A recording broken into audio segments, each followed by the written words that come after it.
Hey guys, Jamster up here, and in today's video I just want to chat about how you can go about choosing color schemes, how you can get inspired to paint and possibly also base your army.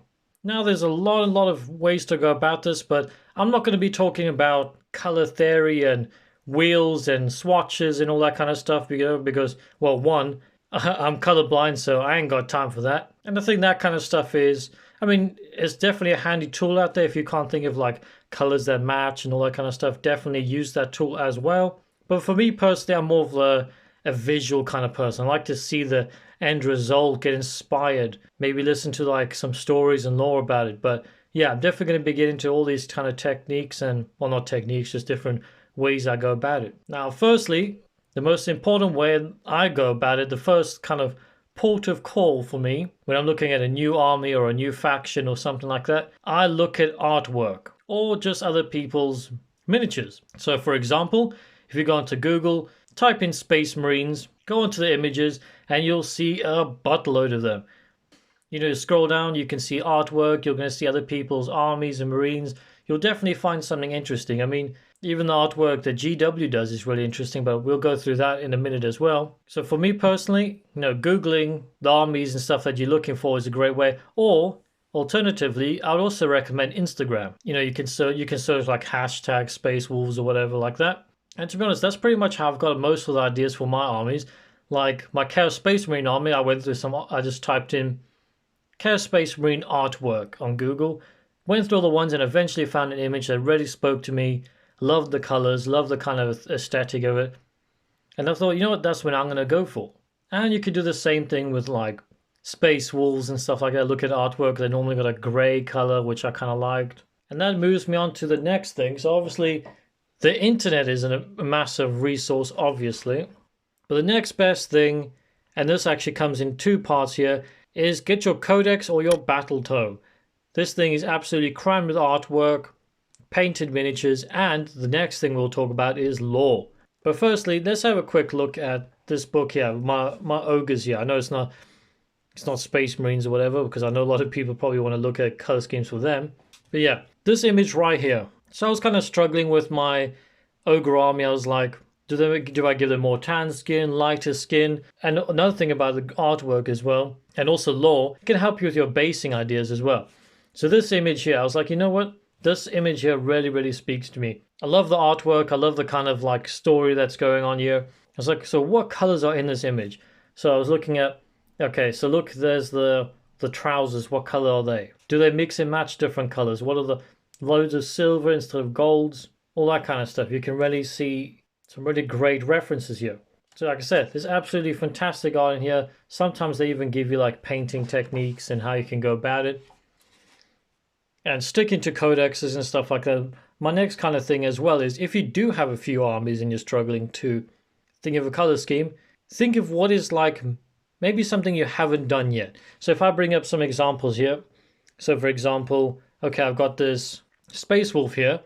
Yeah, it's got red and it's got like yellow and robes. So this is probably one of the more vibrant Marines I've got, but the rest of them are just black and gray mostly. So it's a pretty neutral, like practical kind of color going on. Then I had my Death Guard, which is like, this pale off-white bonish color with some purple. And I thought, you know what, I've never painted anything super vibrant. Like my Chaos Space Marines are dark blues and all that stuff. So I thought, you know what, for a change, I'm going to swap it up. And I was looking through the Genestealer Cult Codex and I was looking at this and I found this image right here. And I really liked that color with that like orangey kind of vibe. And that's kind of what inspired me with this. And at the same time, like I said, we'll talk about lore in a second. But a lot of Genestealer cults are like religious fanatics. I like to think that they're very vibrant and out there. I know they're supposed to be like sneaky and stuff like that, but they're sneaky and ambushy, but in like a really like zealous kind of way. Like they're not afraid to die for their god or whatever it is that they believe in. So I don't think they would hide themselves like obviously like your Magus over here, very charismatic leader and stuff like that. So I've got that nice dark orange going on. So like I said, the lore can really influence what you're going to do. And now that's what I'm going to be talking about next is the lore. So yeah, so recap that section. Basically, Google it, army that you're interested in, go through the artwork, literally just search artwork in there, and you'll definitely find something that inspires you. Look at other people's work, you'll definitely find something. And actually, before I move on to lore, one thing I just want to talk about quick is box art. Now let's use this box for example here. I think box art kind of gets a bad rap. I think a lot of people think, oh, if you do the box art, you're not imaginative, you're just copying what the company does, you're not doing something for yourself. And to be honest, I don't really believe in that, because I mean, the people that work at GW, they spend months testing out models and colors, and they know what they're doing. They know everything about color theory and how things work. They know far more than most of us do, so why not copy them? They've obviously put the effort in. They know what they're doing, so just go for it. Obviously, that doesn't count too much towards like Space Marines, because everybody tends to paint their Space Marines the colors that they're supposed to be. But my example here is like this horsey color here, which is kind of like this greeny off skin color. I don't know exactly how you would say that. But I was like, because I got a flesh eater quartz army, I was like, I don't want to do them like purpley skinned or whatever. I was like, why think about it when you've got a great skin tone here that you're really inspired by? Just copy what the company does. So yeah, don't be afraid to just use the box art. There's nothing bad about it. Just look at loads of box art that you like and just copy that. Or another thing I normally do, if you find some artwork that you like on a box, but there's certain sections of it that you're not too keen on. So just pick out the parts that you like, use them, replace them with other bits. So that's another great way to go, because there's normally loads of like guides and stuff from GW on their own things. You just swap out your own bits. Alright, on to lore. Now this is another massive thing depending on what kind of like player you are, which is another thing I'll get to in a second about what is your reason on painting. But first of all, let's go through the lore. Lore for me is an extremely massive part of the game. It really can inspire or break my kind of process on an army, or my inspiration for it. Now if I get up my ogre test model over here, at first I was like, I don't know what I want to do with it. I didn't know what my skin colors were going to be, what color like the trousers, the basing, I didn't know what it was going to be. But then I read this little section here of this army, this little sub-faction over here, called the Winterbite Moor Tribe. Now in the lore of Beastclaw Raiders and the ogres are getting hunted down by a supernatural blizzardy storm. If they get caught by it, they get frozen and they'll be stuck there for however long, and then maybe they'll die or whatever. So obviously a lot of these tribes try to stay pretty far away from this blizzard as far as they can. They'll be running away from it constantly. They're always on the move. But with this Moor tribe, they actually believe the Everwinter, the winter that's chasing them, is actually a gift, and they kind of like worship it and stuff like that. And what they do is they stay just on the cusp of getting caught in the storm. So when they attack their enemies, they actually use it as like a stealth technique. So as they're getting close to the enemies, the storm is following them. Next minute you know, you're like completely covered in a blizzard. Nobody can see anything. Like people in this little village don't know what's going on. And the next minute, out of the shadows, out of the snow, come these pale ogres on their white furred beasts just smashing through. Nobody saw them coming. They used this like a camouflage. And that really inspired me. So I was like, oh, you know what? I really love that story. I love that kind of vibe that gives off. So you know what will go well? Give them a pale skin tone. And yeah, to be fair, this skin tone is probably not pale enough. But you know, they're weird ogres, so who says their skin color would change that much? So yeah, like I said, I was thinking, okay, so they obviously, if they're using snow for stealth, I want to stick to kind of natural colors. I don't want bright blues, bright reds, anything too shiny and weird. Like even this like grey trousers, it's got like a brownish tone to it. Then I've done a burgundy red, so it's got more of that brown vibe to it. I mean, if I wanted to go really super snowy stealth guys, I probably would have done like really light trousers or whatever. But you also got to think of rule of cool. And this brings me on to basing as well. Basing, I know a lot of people think of it as like, it's an afterthought.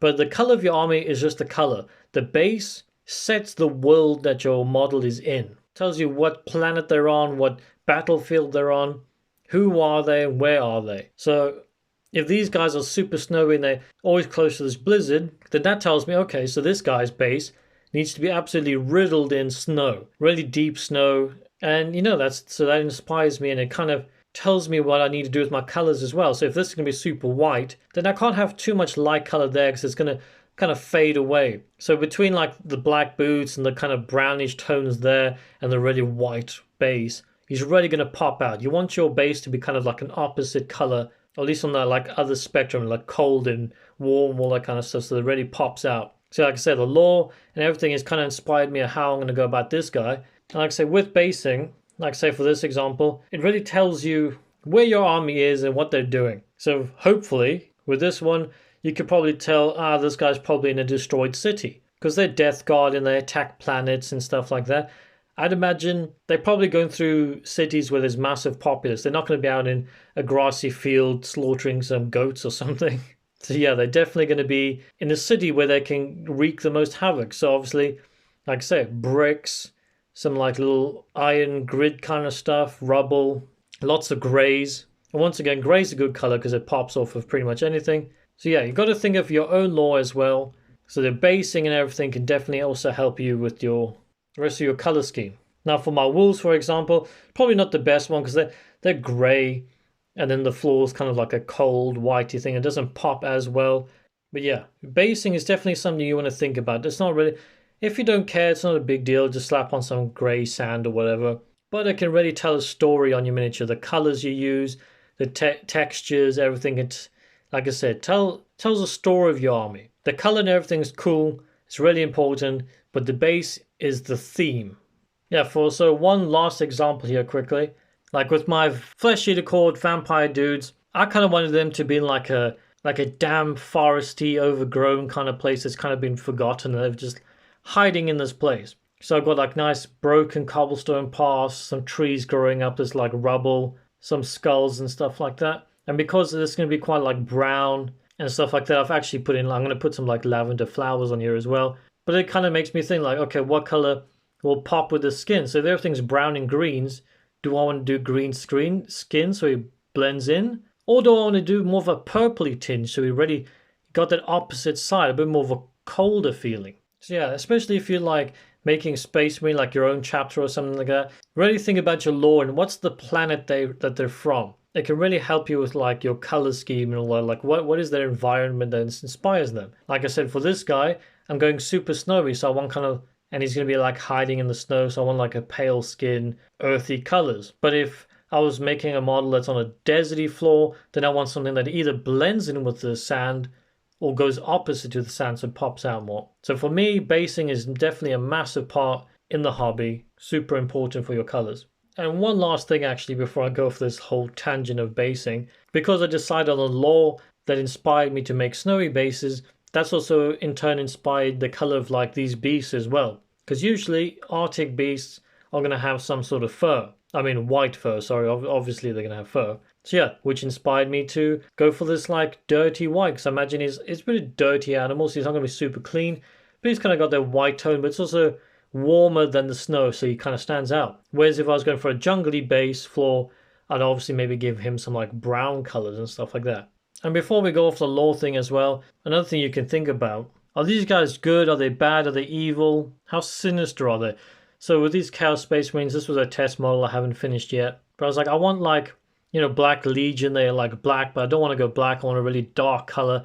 It's gone for this really dark blue, but then I've gone for like a really like rich, sinister kind of red color. So I feel like it gives them a really dark, kind of evilish vibe going on there. Whereas like I say with my Space Wolves, they're more like practical barbarian guys that love like showboating and they're all about making a saga for themselves. So they're going to have nice grey armor because, they're in a snowy environment and whatever. But because they're full of character and all that kind of stuff, they're going to have a lot of fur pelts and bright colors that kind of make them pop as well. Anyway, I know I'm rambling on a lot here, but definitely lore and artwork are the two biggest things for me when you're looking at starting a color scheme. But obviously that's just talking about how to get inspired.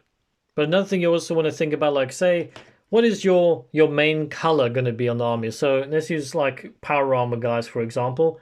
Most power armor people or armies and stuff like that are going to be like 90 to 80% like the same color. And then usually you'll have the one main color, then you'll have kind of like a one or two like kind of extra trim kind of things. So I thought these guys are like these bonish kind of color. And then, but sometimes they got capes and stuff like that. So what color would that be? I mean, could I have done white? I think white could have worked, but once again, there's like an off bonish white and then white again. You know, would black work? Whatever. I'm not sure.